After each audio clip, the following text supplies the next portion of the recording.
Hello guys, అందరికీ welcome to our channel movie with Vivek. Costly కోరికలు movie review చూసేదానికంటే ముందు ఈ వీడియోని లైక్ చేసి ఛానల్ని సబ్స్క్రైబ్ చేసుకొని పక్కన ఉన్న బెల్ ఐకాన్ నాల్లో పెట్టుకోండి. ఇక ఈ మూవీ అయితే అమెజాన్ ప్రైమ్ వీడియోలో తెలుగులోనే స్ట్రీమ్ అవుతుంది. రన్ టైం వచ్చేసి 2.5 hours ఉంటుంది. మూవీ యొక్క ప్లాట్ లైన్ ఏంటంటే, మన హీరోకి రోడ్డు మీద ఒక బ్యాగ్ అనేది దొరుకుతుంది. ఆ బ్యాగ్ నిండా డబ్బు అనేది ఉంటుంది. ఆ డబ్బు తీసుకొని అతని విలేజ్కి వెళ్ళిన తర్వాత అతను ఎలాంటి ప్రాబ్లమ్స్ని ఫేస్ చేశాడు అనేదే స్టోరీ లైన్. ఇక ఓవరాల్గా మూవీ ఎలా అనిపించిందంటే, ఈ మూవీని చూడాలి అని ఎవరికైనా ఆలోచన ఉంటే వద్దు శివాజీ, అది చాలా ప్రమాదకరమైనది, ప్రాణాలు కూడా పోవచ్చు. దరిద్రమైన యాక్టింగ్కి ఏమైనా అవార్డులు ఉంటే అలాంటి అవార్డులన్నీ కూడా ఈ మూవీలో యాక్ట్ చేసిన ప్రతి యాక్టర్కి కూడా ఇవ్వాల్సిందే. ఒక్కడి వాయిస్ కూడా న్యాచురల్గా ఉండదండి. అనవసరమైన బేస్ వాయిస్లు పెట్టారు.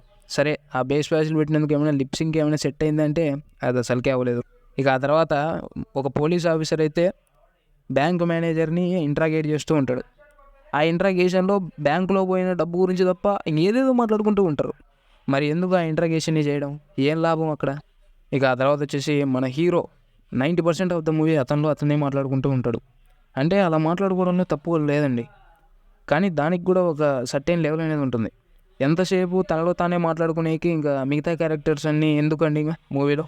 మరీ దరిద్రం ఏంటంటే, ఈ మూవీ రన్ టైం వచ్చేసి 2.5 hours. సరే, ఇన్ని దరిద్రాలు చెప్తున్నావు, ఏమైనా పాజిటివ్స్ ఏమైనా ఉన్నాయి ఈ మూవీలో అంటే ఏం లేవండి. ఇక ఈ మూవీ రేటింగ్ వచ్చేసి నా వరకు మాత్రమే 1/5. ఈ రివ్యూ కనుక మీకు నచ్చినట్లయితే వీడియోని లైక్ చేసి ఛానల్ని సబ్స్క్రైబ్ చేసుకొని పక్కన ఉన్న బెల్ ఐకాన్ ఆన్లో పెట్టుకోండి. Thank you all, thank you so much.